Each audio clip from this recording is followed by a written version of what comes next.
Welcome to the Wildcast podcast, coming to you from Wildcast Studios, with your hosts Adam Lund and Jeremy Boucher. Welcome into Wildcast Studios for another episode of the Wildcast podcast, presented now by Alpha's Appliance Solutions. We are your unofficial voice for all things Moncton Wildcats. As always, fan listeners, I'm your host, Adam, and I am joined by the newest writer for Rocket Sports via the Hockey News, your favorite co-hoster, Mr. Jeremy Boucher. I guess, A, have you recovered, and B, how did that come about? Recovered from Cape Breton.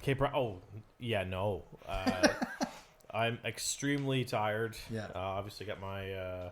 Oh, you do have pumpkin PSL. I got my PSL, the hot variety? commodity. Yeah. The 800 calorie drink, which is obviously being enjoyed here. And You actually had less of those on the weekend than I thought you would. Yeah, I did. I'm not sure if there's a Starbucks in Sydney. I'm sure there is, but we didn't see it. We didn't go look. We did. That's true. But yeah, no, there was a lot of hotel Comfort Inn coffee, which tasted like butt, and and some Monster energy drinks. And I'm tired when I'm drinking energy drinks. And other than that, we didn't even go look for beer. No, we didn't at the brewing company after.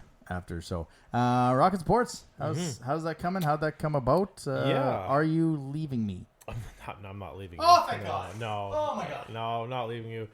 So I was approached a couple weeks ago by, on Twitter, QMJHL Fan House. Yep. And otherwise known as Mark. We'll call him Mark. Don't have permission to release his last name, so we'll just call him Mark. He basically, he's been reading the boards for years, and basically said that he can tell that I know my stuff and that I'm a good word put togetherer. Which, by the sounds of it, if you wouldn't know I was a writer just by how that sentence was structured. Skip the first 2 minutes. Word putter together. But no, he just said if it's something I'd be interested in, and it's when I was in high school, I was kind of looking to go that journalism route, to basically follow sports, write about sports, and it just never came about. I decided to take a different study in a different field, and but always had an interest in writing sports, reading sports, and talking about sports. Yeah, always read Neil Hodges articles for years, and all that, and thought this would be an opportunity that I might be interested in, so I kind of just slept on it for a night, literally, and just came back and said, let's do it. And then he got me in touch with Rick from Rocket Sports, and Rick just basically said, this is more or less, we need somebody to be covering between yourself and Mark, so I'm going to cover the Maritimes division. And so I thought it would be a fun little extracurricular activity, and so far I've gotten 2 articles into Rick, and the website's going to be launching here probably in the next couple of weeks, and cool. I'll have an article on the Corey Crawford retirement, and another article on Jordan Spence and his road to the NHL. So if anybody wants to follow that, they are on Twitter. It is at Rocket Sports, and it's basically going to be on the Hockey News Rocket Sports website. And not sure if my publications will actually be in the Hockey News, but if that day ever comes, that would be fantastic. And from as far as I know, it's just a website, and you can go on there and read everything about the Montreal Canadiens and the Maritimes division. That's awesome. And once that goes live, the website, we'll put that on our new link tree so people can find out by going to our page. They can find out all those wonderful articles that you'll be reading. But man, that's awesome, and you're kind of the same path that I went. I wanted to always be doing something in sports, and that's why I started this. And that's wicked for you. So hopefully you don't ever leave me, because I can't do this by myself. No, this is something that I'll probably, once the website goes live, I think they want 4 articles per person, and then because they want to overload the website once it goes live. After that, I think it's an article every week So, this is something that I'll be able to work on, Sundays after Mac Jones throws an interception. Yeah. And who knows, if they ever need a podcast, they know who to talk to about That is true. making it happen. Quickly, Amazing Race finished up last week before we were able to talk about it. And I finally picked the winner of an Amazing Race, Ty Cat, finishing first. It was a little tense there. Yeah, so for some reason, with all respect to Tyler and Kayleen, water is not spelled Watter. And with respect again to Ty and Cat, even though they won it, Tortier is not spelt with A's. There's no A in Tortier. Or take your backpack. Yeah. It continues to amaze me how many people get on these shows, and especially this one, don't know the final challenge is going to be a memory challenge. Like if Layla and I did that show, she'd have her notepad and she'd have notes 100%. On everything. Every night you'd have notes. You'd have to. And maybe they're not allowed to bring their notes out during filming, but you study it every night. But you study it every night. You should have no issues with it. I thought that was one of the cooler, like the crossword puzzle in Halifax. But also, take your backpack everywhere. Like I watched it after you, and when I saw her forget her backpack, I'm like, you got to be kidding. I come that close to picking the right winner, and they forget their backpack. Something silly like that in the finale, it almost feels scripted. Yeah. Because how can you make such a monumental mistake at such a pivotal moment in the race? Yeah. It just, to me, it didn't seem real. Yeah. They've brought in their backpacks to every roadblock, every detour, every face-off, and then in the finale they just forget or just decide not to bring it. It felt based on whatever the clue was. It felt scripted to me. Yeah, I think they read the clue and they were talking like water skiing, so they find out that they're jet skiing. So you maybe don't take your backpack, but you also, when you're skydiving or when you're zip lining or climbing, you take your backpack wherever you go. So once they dropped the backpack, I was like, oh, you gotta be kidding me. And then when Tyler and Kayleen, I think they got their check first, and I was like, oh no, I was so close to being right. Yeah. And I was so close to being right too, right? Like that's the first time we finished 1-2. Yeah, it was. And it kicks off today, I think. The American one. The American. Yeah, one of the kicks you're off right. Tonight. Hell's Kitchen on Thursday. Hell's Kitchen on Thursday. Love is Blind season 5 is already on Netflix. Like it is just between hockey and trash TV and the NFL, man, it is exciting. It is a wonderful time. All right, don't forget, as always, you can follow us on our socials, Twitter, Moncton Wildcast, Instagram, Wildcast Podcast, TikTok, Wildcast Podcast, and don't forget to like and subscribe here on the YouTube. No quick question this week. Let's get to some news and notes from around the queue. News and notes from around the queue. Well, we got a new trophy alert, so that's cool. Mario Cecchini was in Quebec as he revealed the Patrick Waugh Trophy for Goaltender of the Year. So it's not going to replace the Jacques Plante Trophy for the best goalie average, but it is going to be Goalie of the Year. And I had some criteria on it. It's a little weird how there's a Goalie of the Year and a trophy for goaltending. Like I said to you on our drive to Cape Breton, like you should put one of those should be converted, like convert the Jacques Plante to like the Williams Jennings in the NHL, which is a team goaltending award, and then the Vezina is an individual award. So for the goaltender of the year, the player must have participated in at least 40% of the minutes played by his team, stand out in goals against average, save percentage, shutouts, and winning percentage. So as of right now, the Jacques Plante, the Jacques Plante Trophy is the goalie with the best goals against average. One of the criteria is this one, so this is a little bit. This confusing. is basically the league's best goalie. Yeah. So it's because they have best forward, they have best defenseman. Now they finally have a best goalie award. It kind of makes sense to finally have one. Yeah. And they picked the right guy to kind of have his name on it too. Yeah. He's pretty good. He's okay. I mean, I'm surprised it took this long, and maybe they're waiting for him to be out of the coaching ranks, so there's not that conflict of interest. 100%. But, I mean, I couldn't have picked the trophy topper. I thought would maybe have something of like a logo of when he played, but like when Patrick Waugh played or Patrick Waugh on the back. I didn't see the back of the trophy, but It's a goalie. It's a goalie. So yeah. All right. Now we get to the player of the week. You were close. You were close with your Bouillon. You just took Bullard? Bullard. Was it Bullard? Who's Bouillon? I don't know. It's Bullard. Okay. Sorry. Bois. I'll get it. Wallard. I got time. Wow. Jules. Anyways, the guy from Baie-Comeau. You took Raul. Yeah. It ended up being Jules. And the team of the week had a nice little Moncton flair to it. Spencer Gill. Jacob Steinman. Who else was on that? So we got Justin LaRose, 2 games, 4 goals, 1 assist. Louis-Philippe Fontaine, 2 goals, 2 assists in 2 games. Jules Bollard from Baie-Comeau, 2 goals, 4 assists. Yeah, that makes sense. For player of the week, Owen Conrad from Charlottetown was one of the defensemen. 2 goals, 2 assists in 2 games. We'll talk about him in a bit. And then Spencer Gill for Rimouski, goal and 2 assists in 2 games. And Jacob Steinman, we'll talk about him in a bit too. 2-0 at .976 save percentage, 0.5 goals against average, and 1 shutout. Not bad. Yeah, not bad. He's pretty good. It was a pretty good weekend. He's getting up there. All right, let's get into the weekend that was.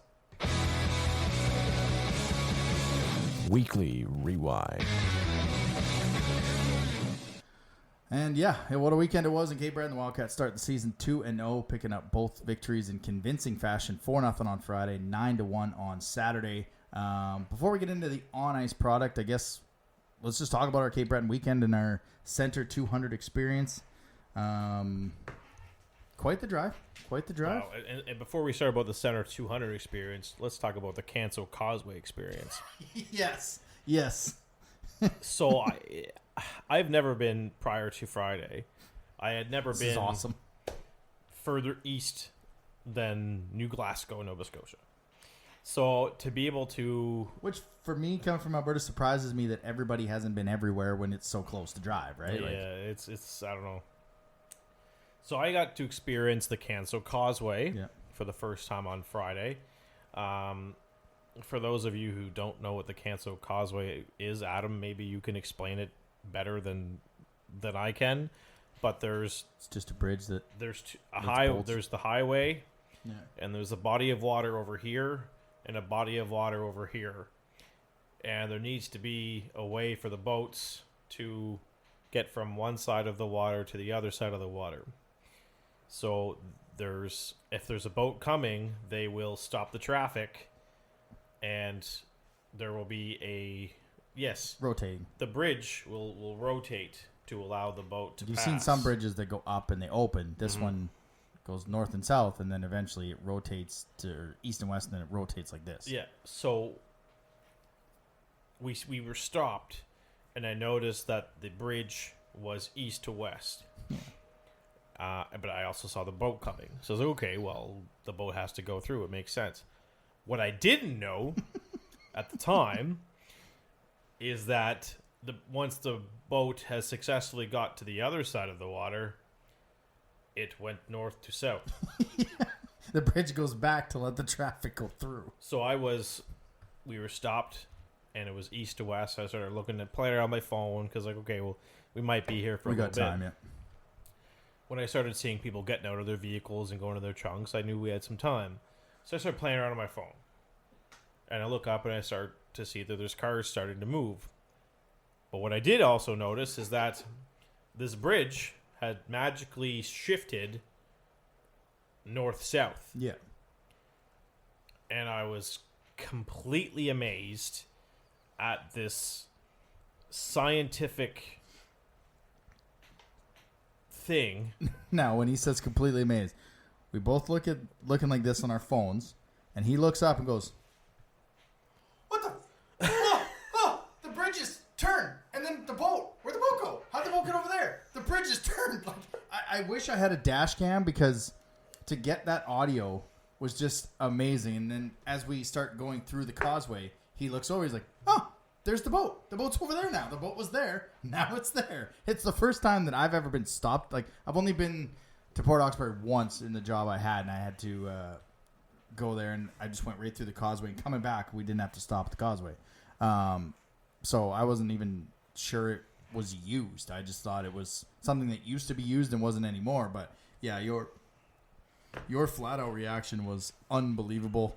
I'll know better next time. Yeah. Because on the drive home, we didn't have to stop. There were no boats. No. Yeah, Cape Breton experience. I had a great time.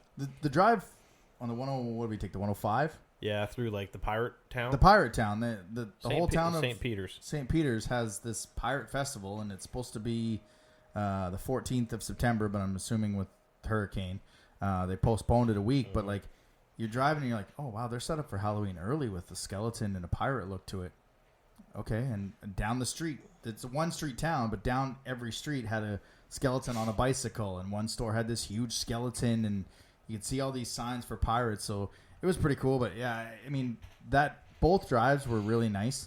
A lot of nice views for the drive in Cape Breton before we get into the town of Cape Breton, but I don't know how those people live on the water that, like, hurricane season. Like, a lot of, like, it seemed like every single town was like down the water, and I don't think they were. Yeah. I don't think they were lake life, as you call it. I think that's where people lived, and I couldn't imagine once a year going, well, I guess I'm going to go into town, and hopefully my home will be there when I come back next week. Well, yeah, those are extremely close to the water, and you know, just any storm could wreck all those houses. Yeah. Like they're. Like I thought, like cottages in Shediac were close to the water. Like these are close to the water. You're literally, your backyard is in the ocean. Like some of these houses had, you know, like a little deck that would pretty much be in the water. It was absolutely crazy. But I guess that's the risk you take, and I wouldn't want to be the one paying the insurance on that, because I'm sure there's some sort of a addition to your, you know, how much you pay every month for that. Sydney was torn up. Yeah, there's a lot of construction. I mean, I guess that's all you can really say. You know, the a lot of construction. Cruise ships were really cool. That was cool to check out. They had one there on Saturday, and then we left on Sunday morning. There was 3. That was really cool, really neat. I enjoyed I had a nice little walk Saturday. Walked from the hotel to the boardwalk to the Fiddle. I slept. Yeah, but I was gone probably for 2.5 hours. I checked my phone this morning, and I had on Saturday I had 20,000 steps on Saturday alone. Nice. And so it was good little venture. We'll give a shout out to 7x7 restaurant. Yeah, 7x7, man, that was went for a walk. Just like, we're gonna watch college football all day, and because what else do you do in Sydney? Yeah, went down to the boardwalk, wait until the 7:00 game. So we're gonna watch college football in the hotel, and we were just gonna get like quick breakfast, and then we're like walking and looking, and there's no like breakfast spots down by the boardwalk, so we had to walk downtown, and there's really nothing to tell you. Like, they're turning the downtown into one-way streets, so the whole street is ripped up. I actually feel bad for the businesses, but just stumbled upon this 7x7, voted Cape Breton's best restaurant in town, and we had some Breton brewing. I had a raspberry lemon sour. You had a watermelon blonde from 9 Locks. Yep. You had a chicken waffle sandwich, I think. Chicken waffle. Yeah, I had just a regular something. 2 eggs, sausage, toast breakfast, and it was quite filling. We didn't need to eat again. Shout out to Boston Pizza for literally saving us. Yeah, being the only place that's open after 9. Like, went to this Steel City sports pub, got in there, no cash. Food closes at 9 on a Saturday night, and there was some band in there playing, and I'm assuming a bachelorette party. They're all dancing, they're having a good time. We sat down, Jeremy gets a beer, comes back, tells me that. I'm like, oh, well, this sucks. I don't want a beer now.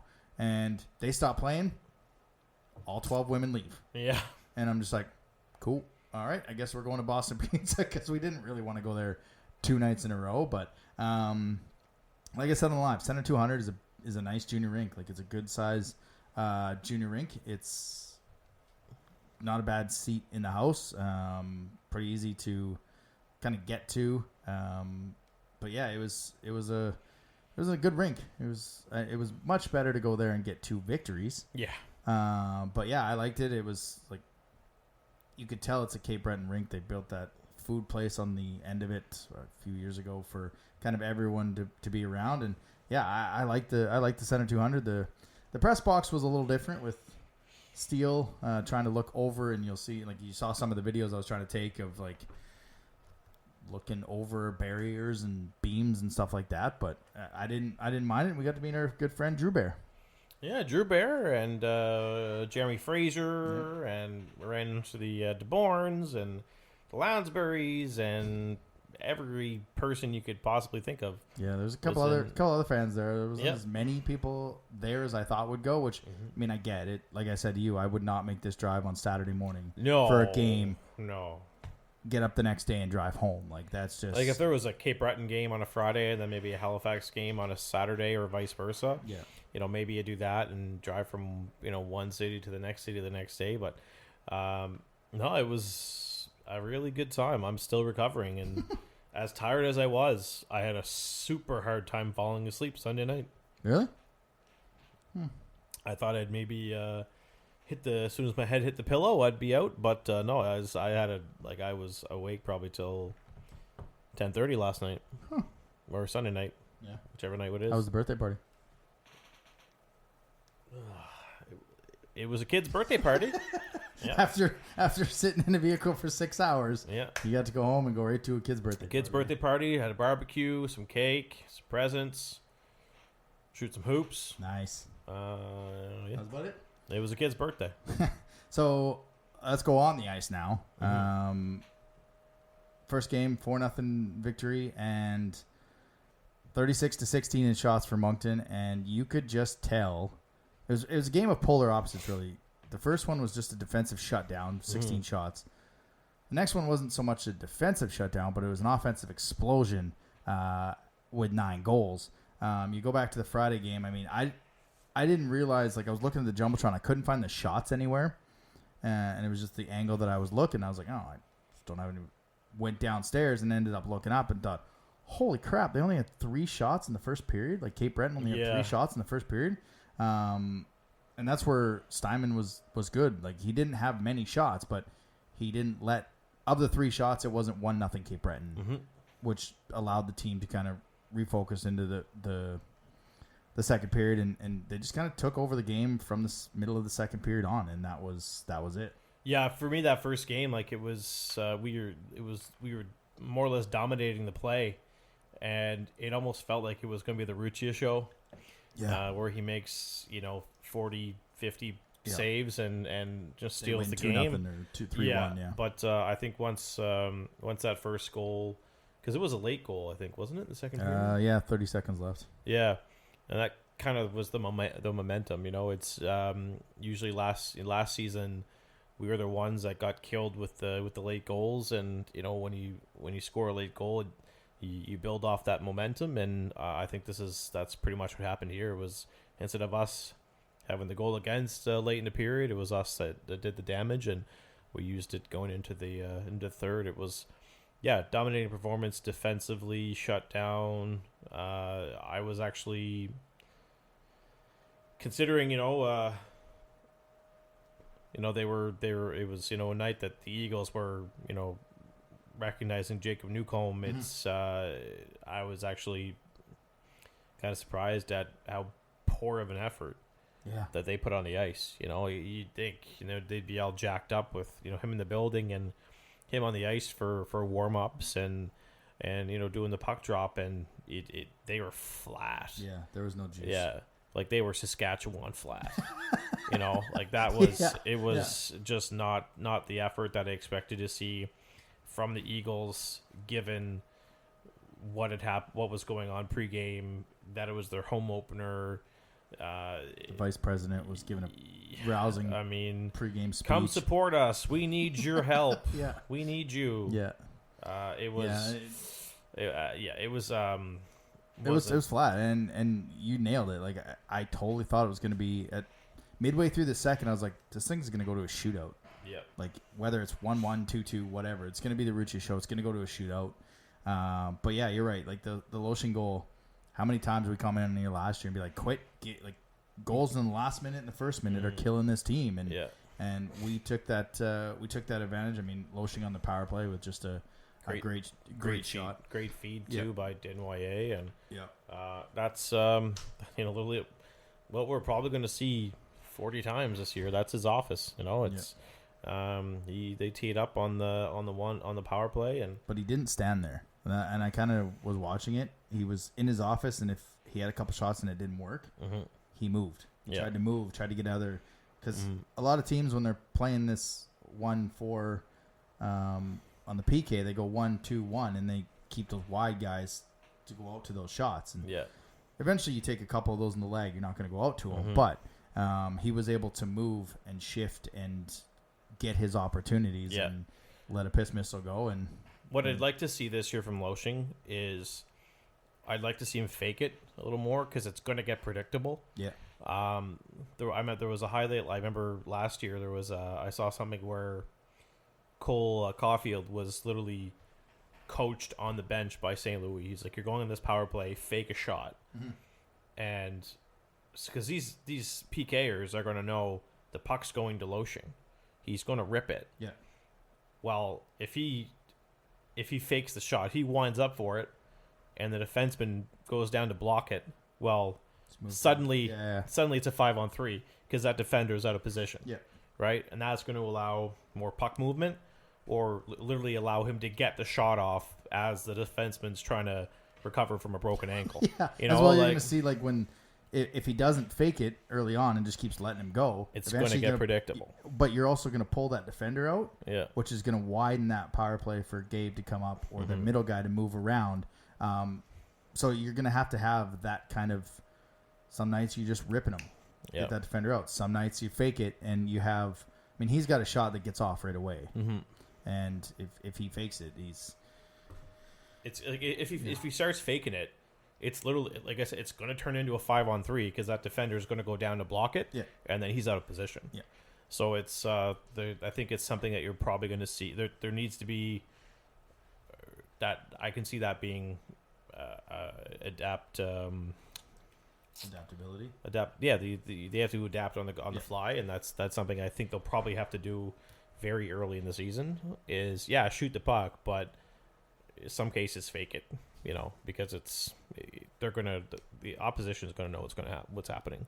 And then Saturday, not a result I thought we were gonna have at all. Thought we'd see a little bit more juice from Cape Breton, which we did. They played a little bit better in the first period, but 9-1. I mean, 3-0 after 1, 3-1 after 2, or 6-1 after 2. Like Moncton got that lead and never looked back and just continued to take over the game. I mean, you had Mercier with 2, Mueller with 2 from his interview bump, I would assume. So Connor Trenholm should have a couple in the next game, and if he does, oh boy. But yeah, Collard with 2, Mueller with 2, Mercier with 2. Like it just, it's not often you see a goalie get pulled and then go back in the net because they're what was he here? So Rucci was Millett had 4 goals on 13 shots, and Rucci had 5 goals on 16. When he came back in after the 9, so he gave up 5, and then Millett came in, gives up 4, and then they put Rucci back in for the last 7 minutes, and it was an offensive explosion that a lot of people I don't think saw coming. And it's only game 2, but that was a very dominant effort by a team that kind of showed that we're not going to take what we took last year from Cape Breton. No, of course not. And that's kind of the key thing here. I don't. Well, the Wildcats didn't want the success or that lack thereof against the Eagles to be similar to last year. Like this is off to a good start here. We joked about to Richie as like, well, if they can score 9 goals without Morin, just go ahead and trade him. Why wouldn't you? And heck of a return. Clearly, you don't need him right now. If you score 9 goals without him, we're obviously kidding. But there's things that from this game that I think they can take away as we need to work on it, because there were times where Steinman bailed them out, turnovers. There was a couple of times there where the bakery was going to be open. Yeah, our friend Jeremy Fraser at BP's is like, well, the one turnover. I mean, they put it on the stick of a guy who wasn't going to score. That's the time the guy's going to score. Well, yeah. And that's the turnover you can't have. Mm-hmm. I think it was in the second period, like just blindly up the middle. You just can't have that type of play. And they were so good in the first game when it was holding them to 16 shots that it was just like, maybe because they had the offensive explosion, they played a little bit looser. But man, the Sumpf Pump and Loshing, that is a duo that is going to do some things this year. Yeah, 100%. The fact that they went to Colorado, I think too, and build kind that of chemistry. build the chemistry, got to know each other. You can see it. I mean, was it? Which goal? Speaking of Loshing, I know I pointed this out a couple times last year on one of our first episodes. According to Elite Prospects, on pace for 68 goals and 68 assists for 136 points. So I don't know why it won't happen. That's a big season. Yeah. Which goal was it? Must have been in the second game that it was a tic-tac-toe. Yeah. Was it Mueller that scored it? It was Loshing that scored it. It was Loshing from Sumpf. Oh, Auger from Loshing and Sumpf. Yeah. And it was you could see the connection between Sumpf to Loshing and then across to Auger for a tap in. Like that top line of Loshing, Sumpf, and whoever they decide to put there. Like Auger played well with them. Maybe Collard gets a spot there, or Denway gets a spot there. Mercier, it's not going to matter. I think you found a pair, and whoever you put on that wing with him will have success because they both see the ice. Sumpf is, like I said in the intermission with Pat, I mean, anytime you can get a big German center, like you're good, and that's through 2 games, obviously. But yeah, you can see the connection with them. Now, I ask you, sir, speaking of Moran, he's obviously going to come back. What do you do with the pairings on the defense? Because you had Bhutan and Selinsky, and Bhutan played a ton of ice time. Like, there was one shift we weren't even sure if he went off in the first 4 minutes of the second period in one of the games. Do you keep that pair together and put Moran with AGF or AFG up at the top? So your top 4 would be Moran and Forte Jondron, Bhutan and Zielinski is your second pair, and then Plandowski and whoever? Or do you keep the Bhutan and Moran together as your top pair and figure out the bottom 4? It's a good problem to have. But it is a very good problem to have, and I'm not wondering this because they won 9-1 and we don't like the joking part of Moran, but it is like Bhutan played a lot on that top line, I think you can minutes. I think you could safely put Moran and Bhutan together, and then have Forte Gendron with Plandowski. Yeah. And then you've got your Grenier and Ballantyne and Dubreuil and Zielinski. Yeah, that's what I mean. Like, that's what I mean. Like, I think you put Big Z, the Big Z. I think you put Moran. I mean, Moran played a lot with Grenier in the preseason, but I think Moran and Forte Gendron is your top pair. Yeah. Keep Bhutan and Zielinski is your second pair, and Plandowski plays with a Grenier and a Ballantyne because he's defensively responsible. So if he's with Grenier, that allows him to get up in the play, which he did quite a bit, going +4. Big shout out to him going +4. And Ballantyne whenever he comes back. But I don't think you go Bhutan and Moran. I think you have to split it up. Split those two up. And because I forgot about Zielinski, so now it's just I don't care. And I think Bhutan played a lot of time because there was Moran. Like 40 minutes a night. Yeah. It's going to be interesting to see what happens, coming into Friday on the island. Will we have Moran back? He's in the lineup tonight, Monday, as we record this. He was originally supposed to be in Seattle, but he's now going to be in Calgary with Pelche. So we will see how that goes. Oh, he's playing in Calgary? Yeah. There was a afternoon roster update. So the Moran will be playing in the Calgary game with Pelche, and Aspro will be in the game in Seattle because it's split squad. Right. And yeah, we'll see. Is that the last Flames game before? So they've got another game, I think it was Wednesday against Winnipeg, and then Friday against Edmonton. I don't think he's going to make it to Friday. Well, I mean, let's be real here. He's not making the Flames. And no, but I did have to ask him that for anyone wondering. I was like, is there any shot like Dumaine Columbus, who scored the overtime winner and we think is going to be there on that roster? I said, is there any shot he makes it as a 5-6 or stays up there at any point? And this guy said, flat out no. No.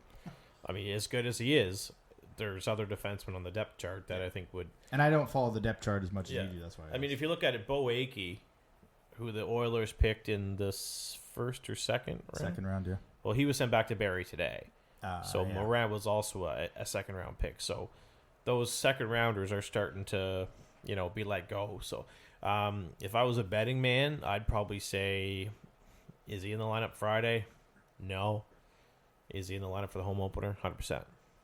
So that's let's just go with what we got for Friday, and then if he's here Friday, fantastic. Yeah. They very well could just give him the day off for all we know. But yeah, I'm pretty confident we'll see him Saturday night. I feel like if he plays Wednesday in Winnipeg, he's got to take a bus because they don't have an airport. It's an Oilers joke. But I think he might play the Wednesday. Winnipeg has an airport. I know, but I'll tell you after.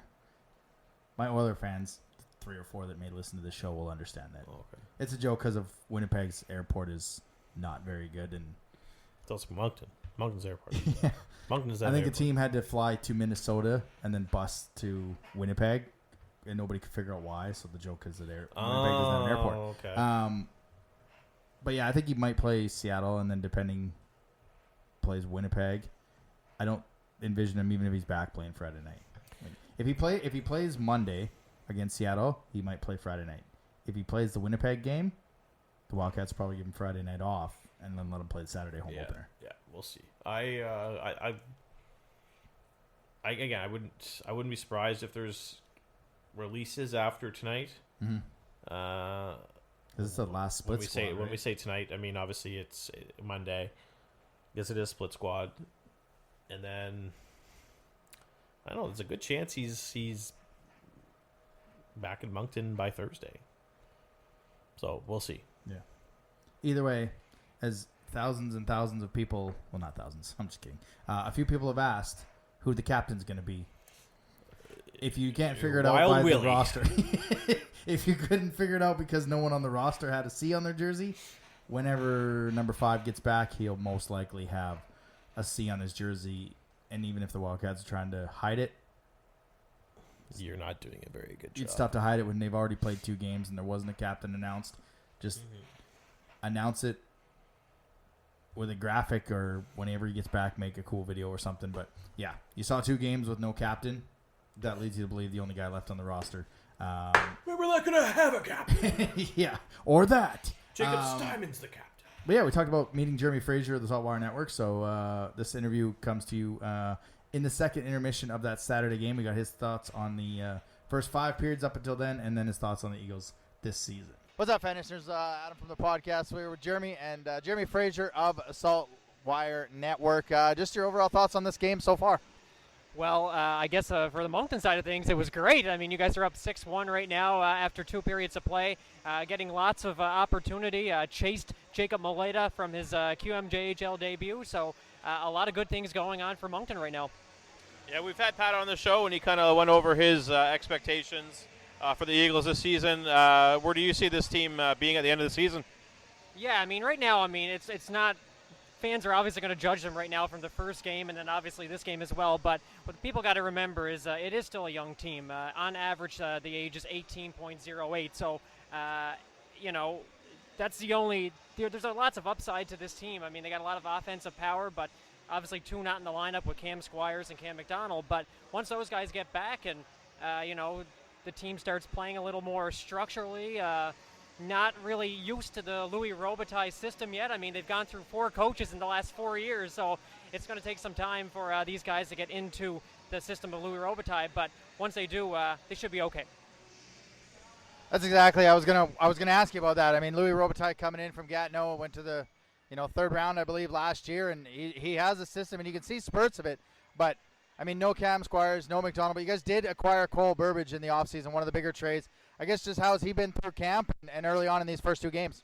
Yeah, Cole's been a guy that's come in with lots of expectations after scoring 19 goals and 50 points last year for the Sea Dogs. So for him to be able to come in to play with a guy like Cam Squires and Cam McDonald when they eventually come back, I think that's when you're really going to see what Cole Burbage can do. I mean, right now he's almost like the lone soldier out there when it comes to offense for the team. He had 4 shots on goal last night, and out of the 8 quality shots last night that the Eagles did have, Cole had 4 of them. So it's going to take some time for him to kind of get used to the system as well, but once the 2 Cams come back, you should see what Burbage can do on a line with them. Obviously, this is your first time on our show. The listeners out there might not know a lot about you. I've been following, the Q and Twitter long enough to know you've been around for multiple years. I guess, how did you get involved in this whole writing process? Yeah, it's a funny story. I actually started out in my hometown in New Waterford. It was a local newspaper, a weekly, and I was in grade 10. It's hard to believe. I was in grade 10. I was sitting in a science class when I got a phone call from the owner of the community press, and he called me and said, "Do you want to write sports?" And I said, "Absolutely." It's like, "We'll start off with a column and we'll go from there." Well, I never left. I stayed in with it and kept going through, and all through college at Holland College in Charlottetown. I ended up writing for the community press from a distance, obviously, and then following the Q and everything in between, it kind of led me to a job with Saltwire, and I've been the sports reporter at the Cape Breton Post for the last 5 years, enjoying it. It's a lot of work. I'm the only sports reporter for the whole island, so I don't only cover the Eagles, but I do enjoy covering Major Junior. It's definitely a passion of mine. Yeah, you and Kevin Barrett got to be the hardest working guys in the Maritimes for sports reporting in the paper, but in this division, I mean, you follow the Q, you follow the Maritime division, you see the teams come through here. I guess just how do you assess this division with Halifax returning guys, depending on Dume, Moncton getting stronger, Cape Breton getting a little bit stronger? Can't really tell off these first 2 games, but it's early. And then you got Bathurst, St. John. Just how do you see this playing through? Yeah, it's going to take a little while to kind of see what the division really has. But I mean, when you look at it, I mean, the top 3 teams should be Halifax, Cape Breton, and Moncton. That's the reality of it right now, but anything can really happen with a Jim Holton coach team. We saw him bring guys in from Ontario and kind of all over the place. So, I mean, you never really know what Charlottetown's going to bring, and St. John is going to be a rebuilding team as well, and Bathurst is another team that's kind of younger, but again, you don't really know until the season really gets going, and I wouldn't want to make any predictions right now, but I would say if I was a betting man, I'd say it would be Halifax 1, Cape Breton would be 3, I should say, Moncton 2, Cape Breton 3, but that's kind of where I see it standing out as of right now. Yeah, you got to remember what podcast you're on when you're putting teams slotted in the division. Yeah, and just finally, we've been asking this to all our guests recently, the past couple of weeks. Where do you see the final going this year? The 2 teams facing off against each other for the Gilles Courteau Trophy. Gilles Courteau Trophy. I'm never going to get used to saying that, guys. You know what? It's kind of tough to really say, but I mean, Rouyn-Noranda is probably the first one that comes to mind. I mean, they got lots of offensive power. They got a good goaltender, Rousseau, coming in from a Memorial Cup championship last year with Quebec. So I'd say Rouyn-Noranda for sure. And then the second team, I couldn't even make a prediction right now because it's wide open. Again, it could be a Halifax, Jordan Dumais coming back eventually from Columbus. So it's going to be interesting to see where things stand, but I wouldn't rule out a Cape Breton in terms of not in the final, but I wouldn't rule out Cape Breton being a top team eventually. We have an owner who wants to win and wants to win now and has made it clear he wants to win. So don't be surprised if things aren't going the way the owner likes as of right now or early in the season, that the trade period could definitely see some moves in Cape Breton. Yeah, we won't hold you to that prediction. We've asked all the other media members. You'll have to come on around the trade deadline. You can reevaluate that position as you update us on the Eagles. But, yeah, you're right. I mean, Cape Breton's got some moves to get better. Baie-Comeau's going to be another team that surprises. Moncton's going to be in there, as Jeremy predicted. And it's just, in the Eastern Conference, there's not as many good teams as in the Western Conference. And with the final going, or with the 4th round going the top 4 teams, it could be an all-West final. So, but, yeah, we really appreciate you jumping on with us for this episode. And hopefully we can have you back around the trade deadline. Anytime, guys. I'm more than willing to jump on with you guys. It's been a pleasure. Thank you. It's good to finally meet him. Good to finally talk to him, and we've seen his articles and tried to connect him and have him on the show. He's like Kevin Barrett. He's the only writer on that island for all of sports. So, but yeah, good to have him on. Can't wait to have him on for the kind of the trade deadline shows. But he's not wrong. The expectations coming into this season were they were going to be good, and they came out flat, kind of like we talked about. Yeah, it's gotta get a shout out there, Jeremy, myself and Jeremy. Yeah, Holland College alumni. Woo! PEI. No, we should start having him on for the Eagles, so he's not because Pat, God love Pat, but he's on the payroll, right? So it's tough to get a good perspective on the Eagles when sometimes Pat's a little easier to get though. Yeah, that's very true. That's very true. But we'll see. No, he's a Jeremy Fraser. I mean, I've been following this league for long enough to know that I've seen his name around for years. He's been writing for. Wasn't he part of the Q Network or something? He's been at least a decade now. Maybe not a decade, but a few years. Let's put it that way. And he's always been someone that's has put out some quality content for the Cape Breton Island, and good for him. I mean, it's obviously a busy job where he's the only one on the island covering the Eagles, the high school, MHL, whatever. Probably some of the seniors bowling in Glace Bay. Yeah. Baseball, they were talking stories about. But he is coming for the draft. There you go. We convinced him to come to the draft in Moncton, so he will be here for the draft. So getting into this weekend, I mean, like we talked about, a surprising, I guess, 2-0 Charlottetown coming in against 2-0 Moncton, and then we got the home opener on Saturday. Well, not really surprised when they were playing a junior B team in Halifax. Yeah. I think most people, when they saw the schedule of Halifax versus Charlottetown, they thought Halifax would have most of their team back, and but yeah, it's on the island, and then the home opener is on Saturday, and Charlottetown's exactly what we thought they would kind of be, a tough, hard-nosed team, and I believe that. Well, what's their goalie's name? Solov, not Ozals. Yeah, is it Ozals? Something like that. Yeah, I think he played fairly well for him. Obviously, did he play both games? I don't know. I mean, if we're gonna preview shit, we should probably pay attention to who's playing. I mean, I should. We'll be right back after these messages from Binford. Yeah, Lazalis one goal against, and then Carter Bickle played the other game. So Bickle, Bickle, yeah, Bickle the pickle, Bickle the pickle. The guy that Owen Conrad, first round pick, was leading the team in points. Michael Horth. Lucas Romeo is up there. I mean, this is not going to be an easy team. Even Matthew Butler got on the scoreboard. That's my boy right there. Got an assist. Charlottetown is Charlottetown. You never know what to expect. These guys could lay an egg, or they could literally make your team lay an egg. It's they're just one of those unpredictable teams. But no, Conrad's off to a great start. Still don't know how they managed to get him in the draft where they did. We're not going to get into that. No, kind of excited to see where this one goes. Horth is obviously going to be a big part of their organization for the first half, and I think they'll get a nice return, nice chunk of change for him. He's going to be one of the better overage forwards available that any team could certainly upgrade their up front with, and I guess we'll see what goes. I really don't know what to expect. It's still early in the season to really put together any sort of predictions for these ones. And it's the exact same the next night. It is Halifax. Like, we could have a Halifax team that has not much left, and like Jack Milner's their goalie. He's let in 8 goals in 2 games. That's not on him, but I think Rousseau will probably be back. Yeah, Rousseau will be back, but at the same time, Cataford is out week to week. Yeah. He won't be there. Dume's probably still going to be in Columbus. Vidicek is suspended for 2 games for a high stick. So Dylan McKinnon will likely be back. So I mean, they're going to be could be a very hurting unit. And so if Moncton can get off to a good start and maybe go to the island and win a game, I think they'll probably ride that momentum into the next night. We'll see. It's too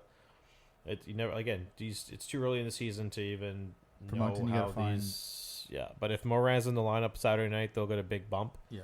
And same if he's in the lineup Friday night, they'll get a bump. So we're not here to make predictions. Nope. Halifax is clearly wants to maybe make up for their performance last weekend.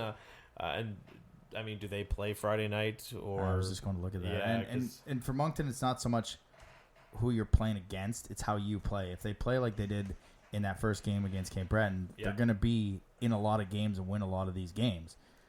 I don't want to say if they play like they did in the second game because they scored 9 goals, but defensively, if you were to ask Lacroix which of the two is more what style he wants to play, it's going to be the first one. So if they can find a middle ground in that, nope, they play Saturday and then Sunday in Bathurst. Yeah, So again, it's more about what Moncton does, like defensively and special teams. They haven't given up a power play goal yet, but they've only had 1 power play goal, and it wasn't even very a feisty affair. Like there was not even any bad blood for these two teams that played twice, and there was more anger in the preseason than there was in these games over the weekend. I think it's more or less the whole is fighting illegal in the preseason, or yeah, because you're right. I mean, there was no, and good on Cape Breton. You know,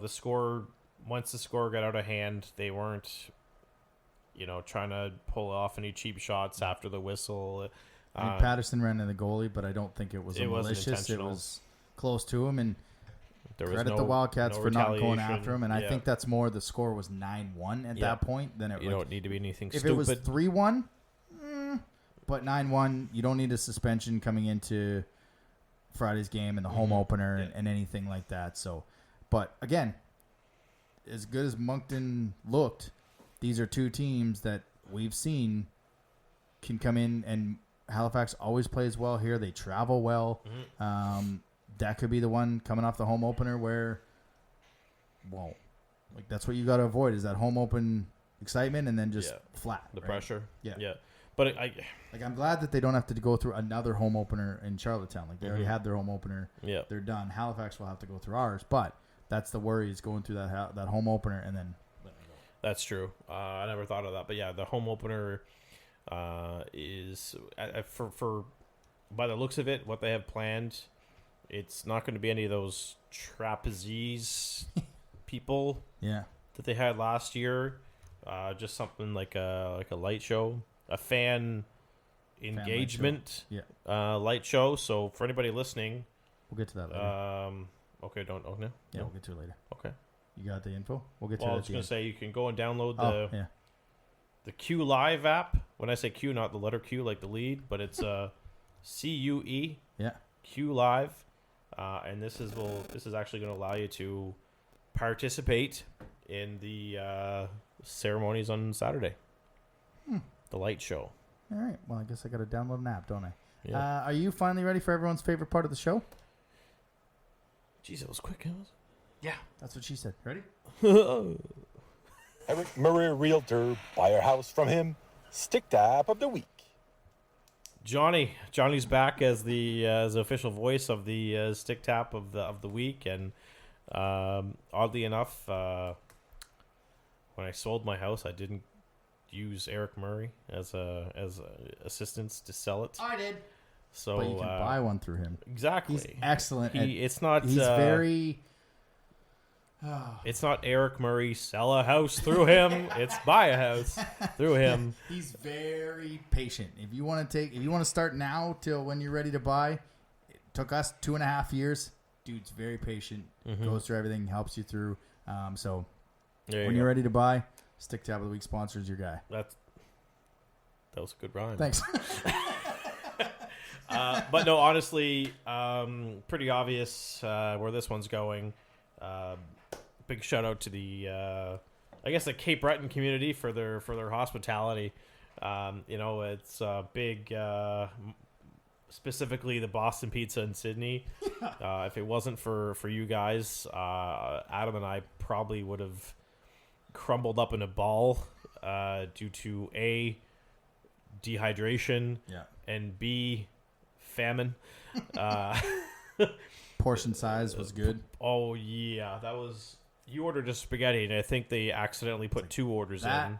By like that. Because and I had it half was of it. an absolute massive pile of pasta. Did you finish it, by the way? No, I haven't touched it yet. I had spaghetti for supper, and I decided to make my own instead of the leftovers that are in my fridge. What was left for you, Megan, oh yeah, like this is you ate the meatballs. You ate the best part. Yeah. But no, honestly, like it was a really good weekend. I'm happy with how it went, and everyone we got a chance to meet, everyone we got a chance to talk to, the accommodations. Shout out to the Qatar law firm. Those guys are. We didn't need them, but we saw them. Yeah, and all the fine folks that were out Saturday and Sunday getting their driver's license from Access Nova Scotia that we got a chance to watch outside of our hotel room window. It was a very fun weekend, and I think it's something that the Q should look to do a little more. Is getting start the season off with either find a team that a team can go there for 2 games, and that will allow because we wouldn't have went if it was only for 1 game, right? We went there because it was 2 games, and I think this will allow more fans to go and see more arenas and all that. So. It was very, very smart by the scheduling team because it was only us, I think, that got that. Nobody else played against the same 2 teams, right? No, so it was it was cool. It was nice. It was almost like a rivalry weekend on the first weekend of the season. Absolutely. The Stick Tap of the Week, sponsored by Eric Murray Real Estate with the Remax Avante team. If you're looking to buy or sell a home in the Greater Moncton or surrounding area, make sure to check him out on social media or give him a call at 506-863-8802. That brings us to the Wildcat of the Week, presented by Rosemary Lynn Massage and Spa, who from September 25th to October 7th, you get 15% off all spa services when you book with Sammy. Call the book at 506-830-1224 or book with him in person at 1224 Mountain Road. Honestly, this one was tough. Could have gone with a few different players. I mean, Mueller, Mercier, Collard, but I'm going to the guy with the big stick. Jacob Steinman, 1 preseason game that he played. Wasn't sure if he was going to go, and he played both games. He goes 2-0 with a 0.5 goals against average and a .976 save percentage. He was named a team of the week. Once they came out with their team of the week, it kind of made it a little bit easier for me. But there was a lot of offense all around, helped out by the 9-1 game. He didn't face a lot on Friday, faced a little bit more Saturday, but he didn't let the Eagles get any momentum. Mm-hmm. We got 1 or 2, and then they'd get a power play, and he was there.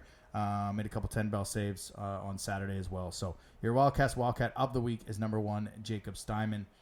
That'll do it for this week. A couple Wildcats notes. If you're a season ticket holder, you can pick up your tickets today. You can pick them up yesterday, but also pick them up today till 6 p.m. at door 6. And then Thursday, Friday at the Roar Store from noon till 4 p.m. And then, like Jeremy alluded to, the home opener this Saturday at 7 p.m. Some of the festivities, I mean, you can, a $25,000 guaranteed jackpot, hockey weekend giveaway. $25,000? Yeah. Irving's bringing out the big bucks this weekend, boys and girls. Buy any Pepsi product, you get a ballot to win a hockey weekend getaway, flights to Montreal, 2 tickets for the Canadians versus the McDavids, $500 Irving gas card, a hotel voucher, and a restaurant gift card. The draw is December 16th. The game is so that's not really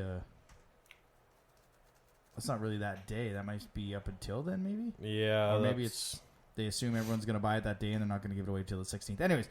Draw is the 16th. The game is the January 13th. Party at the Oval with the Wild Willie, Moosehead Light Food and Beverage Area, 19 and older. Live music with the Thirsty Rangers, the DJ that's always in psychedelics. And then the game at 7. The Melatones will perform at the Ice Bar. There's a fan and light show. Again, what was the website you had to go to? Or the app? It's Q Live, CUE. So you download the app, and it'll allow you to participate in the festivities. Looks like there's going to be a way to probably see that. Sync it up. Sync it up. There's probably going to be QR codes around the rink. You'll scan the QR code, and that will allow And you won't to have to do anything. You'll probably just hold your phone and participate. Yeah. So let's fill the building so it looks cool. But yeah, Samantha Robichaud will be doing fiddling and fiddler singer in the central lobby, Oregon again, and a pyro show. And again, $25,000 50-50 jackpot. Tickets are on sale right now at Ticketmaster. But yeah, that's it for us. For Jeremy, I'm Adam. See you next week. Thanks for listening to another episode of the Wildcast podcast. Follow us on social media at Moncton Wildcast.